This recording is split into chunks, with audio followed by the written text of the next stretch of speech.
नमस्कार, आपके साथ मैं हूं अनुराग दीक्षित और वक्त दोपहर के 1 बजे का है, यानी वक्त है दोपहर के दंगल का। प्रियंका गांधी अयोध्या के दौरे पर हैं। वो हनुमानगढ़ी के दर्शन करेंगी, लेकिन जानकारी के मुताबिक वो रामलला के दर्शन नहीं करने जाएंगी। प्रियंका जब से राजनीति में सक्रिय हुई हैं, तब से लगातार वो सॉफ्ट हिंदुत्व की राह पर चलती नजर आ रही हैं। ऐसे में सवाल है कि क्या इसीलिए दोपहर के दंगल में जो हम पूछ रहे हैं वो अहम सवाल है कि क्या प्रियंका की भक्ति राजनीतिक तौर पर रंग लाएगी।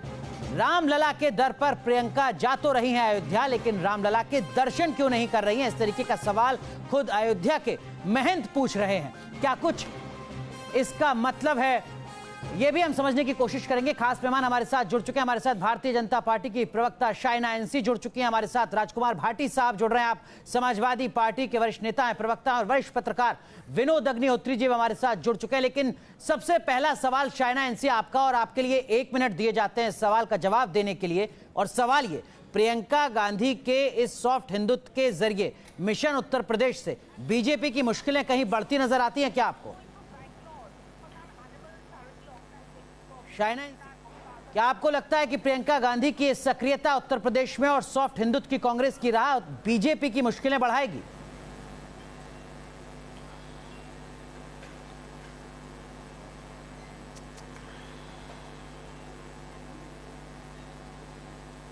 हेलो शाइना एनसी, आपसे संपर्क नहीं हो पा रहा है। कोशिश होगी आपसे दोबारा एक बार जुड़ने की। लेकिन राजकुमार भाटी साहब, महागठबंधन की मुश्किलें कहीं बढ़ती हैं क्या?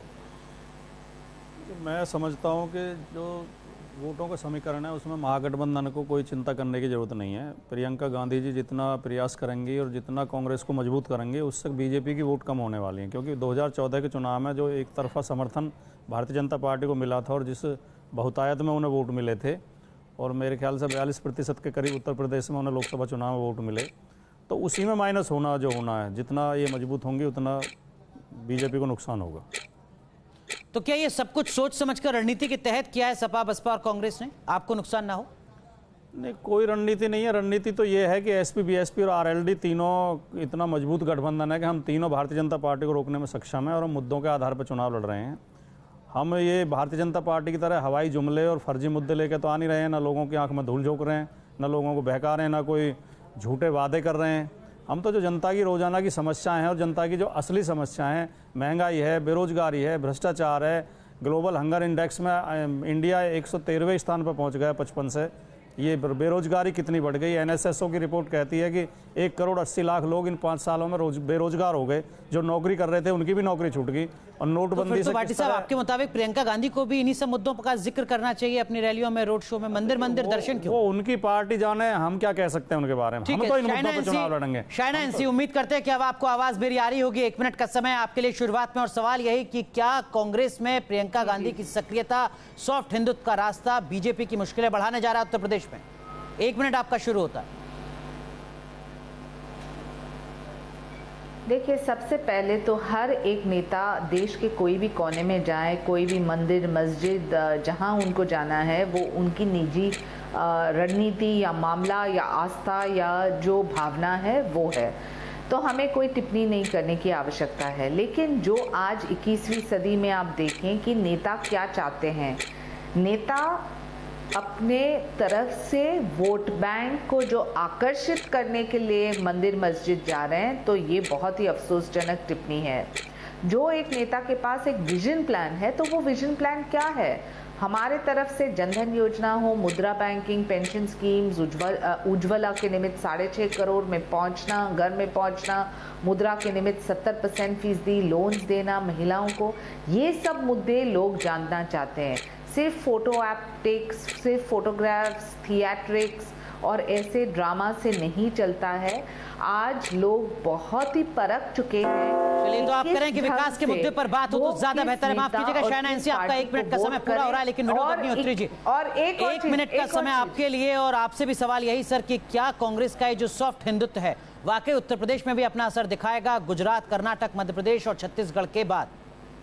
देखिए, कल ही मैंने राहुल गांधी का इंटरव्यू किया था। मैंने उनसे एक सवाल पूछा था, यही सवाल पूछा था कि आपका जो हिंदुत्व का, जो नरम हिंदुत्व का एजेंडा, इसको भाजपा कह रही है, मीडिया कह रहा है, इसका क्या मतलब है?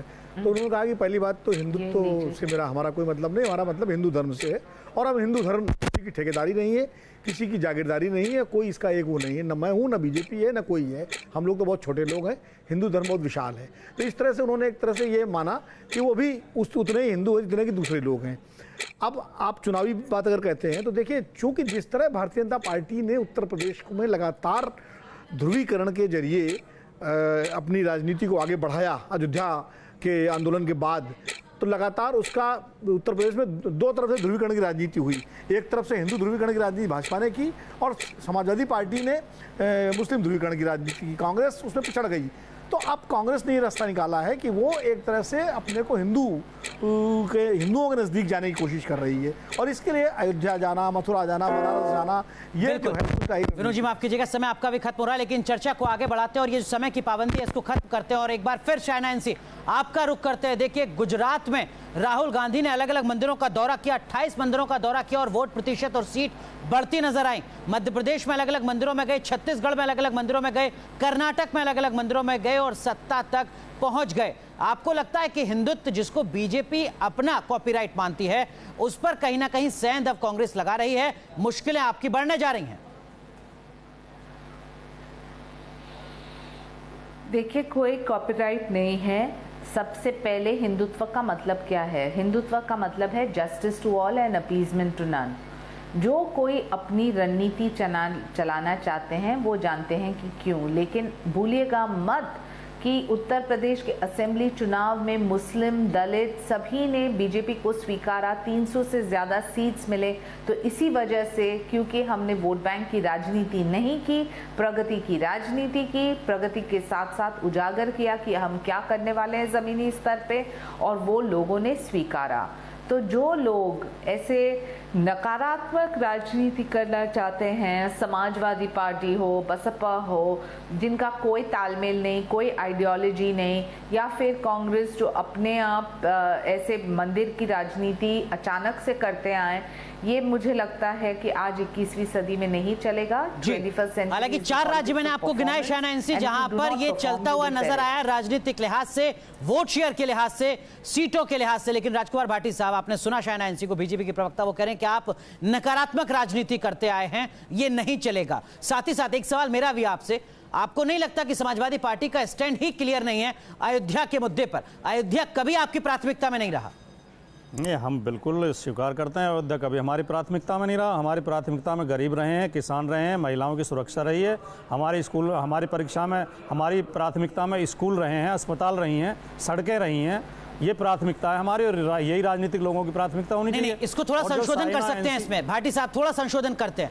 अगर मैं आपसे सवाल पूछूं कि क्या आपकी प्राथमिकता में हज हाउस रहा, कब्रिस्तान रहा, अयोध्या नहीं रहा, इसका जवाब आप क्या देंगे? हमने अयोध्या के विकास के लिए बहुत भारी बजट दिया, अयोध्या के मंदिरों का जीर्णोद्धार कराया, हमने मथुरा में भी मंदिरों का जीर्णोद्धार कराया, मथुरा में हमने धर्मशालाएं बनवाई, मथुरा में भी पैसा लगाया। हमने एक जो तीर्थ स्थलों के लिए बस सेवा शुरू की, निःशुल्क फ्री में हम बुजुर्गों को तीर्थ स्थल कराते थे। हम धर्म के खिलाफ नहीं हैं। और जो विनोद जी ने थोड़ी देर पहले कहा था, बहुत वरिष्ठ पत्रकार हैं, बहुत सुलझे हुए पत्रकार, मैं बहुत सम्मान करता हूं इनका, लेकिन एक बात से मैं इनकी सहमत नहीं। इन्होंने कह दिया कि वो हिंदू ध्रुवीकरण की राजनीति करते हैं, मुस्लिम ध्रुवीकरण की करते हैं जी। हम कभी मुस्लिम ध्रुवीकरण की राजनीति नहीं करते। सुनिए, इतना मूर्ख कोई नहीं है इस देश में कि 80% कब्रिस्तान की बाउंड्री के लिए 1300 करोड़ हमने शमशान के लिए भी दिया। 1300 करोड़ दिया, 1300 करोड़ दिया। क्या कब्रिस्तान को ज्यादा दिया होगा, शमशान कम, लेकिन दोनों को दिया और निष्पक्ष भाव से दिया। देखिए, हम कभी हिंदू मुस्लिम की राजनीति में नहीं पड़ते। इतना जरूर है, हम ये मानते हैं कि मुसलमान भी इस देश का उतना ही नागरिक है, मुसलमान का हक भी उतना ही है जितना हिंदू का। हम उनके साथ भेदभाव नहीं करते। पल्लवी शर्मा हमारे साथ जुड़ चुके हैं, कांग्रेस पार्टी की प्रवक्ता पल्लवी।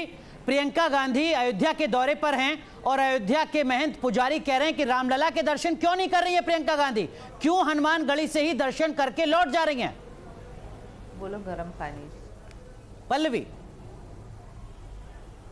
देखिए, हाँ देखिए, मैं मानती हूं कि कोई मंदिर जाए या नहीं जाए, आस्था का विषय अपना निजी विषय होता है। उसको भाजपा की तरह सांप्रदायिक राजनीति करने के लिए इस्तेमाल और ध्रुवीकरण की राजनीति करने के लिए इस्तेमाल बिल्कुल नहीं करना चाहिए।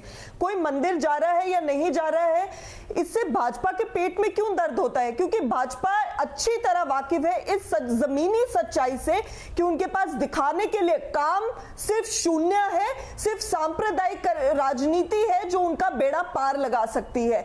इसलिए देखिए उनके हर मैनिफेस्टो में जब से भाजपा बनी है राम मंदिर की चर्चा होती है, लेकिन पिछले 5 सालों में उनकी सरकार रही, लोकसभा में उनके पास मेजॉरिटी रही, उसके बावजूद राम मंदिर की एक ईंट ये स्थापित नहीं कर पाए। लेकिन पल्लवी जरा आप भी तो कांग्रेस पार्टी की स्थिति को साफ कीजिए। अयोध्या के मुद्दे पर, राम मंदिर के मुद्दे पर, जिस अयोध्या में कांग्रेस की महासचिव जा रही हैं दर्शन करने के लिए, उसी अयोध्या को लेकर कांग्रेस का रुख क्या है, स्टैंड क्या है? आप चाहते हैं मंदिर बने वहां पर? मैं जवाब दे रही हूं, कांग्रेस, सुन लीजिए, मैं बिल्कुल स्पष्टता से जवाब दे रही हूं। कांग्रेस पार्टी का रुख अयोध्या को लेकर, राम मंदिर को लेकर बिल्कुल स्पष्ट है।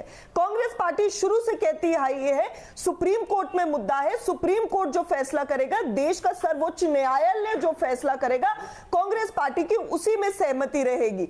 भाजपा तो अपने मैनिफेस्टो में लिख के लाई थी कि राम मंदिर बनाएंगे, लेकिन 5 साल बाद हाथ खड़े कर दिए मोदी जी ने और कहते हैं अब जो उच्च न्यायालय जवाब दीजिए। आप सुन रही है कांग्रेस की प्रवक्ता को, वो सीधे आरोप आपके ऊपर लगा रही है कि अयोध्या दरअसल में बीजेपी की प्राथमिकता में भी नहीं रहा कभी।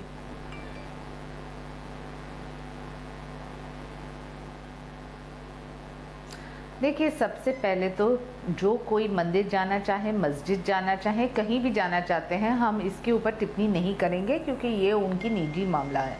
लेकिन जो वो राजनीति में वोट बैंक की राजनीति कर रहे हैं, तो शायद मुझे लगता है कि वोटर ही चेतावनीजनक होके सोच समझ के वोट करेंगे।